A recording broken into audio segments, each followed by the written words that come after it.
गौवा के बूढ़ बरगदवा बोलावेला, गौवा के बूढ़ बरगदवा बोलावेला, ए बउआ बहुते तोहार ख्याल आवेला। गौवा के बूढ़ बरगदवा बोलावेला, ए बउआ बहुते तोहार ख्याल आवेला। गौवा जाय के सहरिया में तू बस गई, जाय के सहरिया में तू बस गई, शहरी झमेला में तू फंस गई।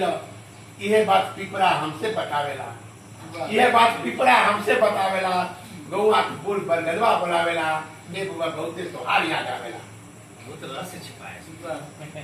गौवा के कट गई घन बसवरिया, गौवा के कट गई घन बसवरिया, सगरे कटा गई अमवा के बरिया।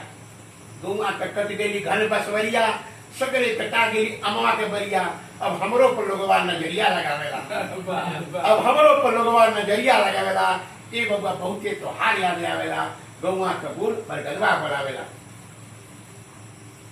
जवन ताल तलैया, जवन ताल तलैया तू कागज नाव चलौला, जवन ताल तलैया तू कागज नाव चलौला, चिवटा चिवटी के झिगरी खेलौला।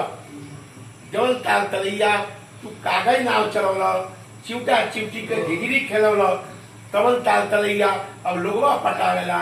ए बउआ बहुते तोहार याद आवेला। आ गौवा के बूढ़ बरगदवा बोलावेला। अवंती पत्तियां इस पर होने लगे।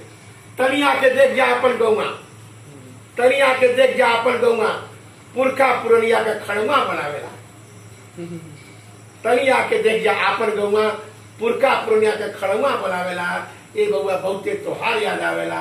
गौवा के बूढ़ बरगदवा बोलावेला, आ गौवा के बूढ़ बरगदवा बोलावेला। ये कविता खड़ुआ जो है पहले खड़ुआ दिया बहुत अब रहस्यमय कविता है।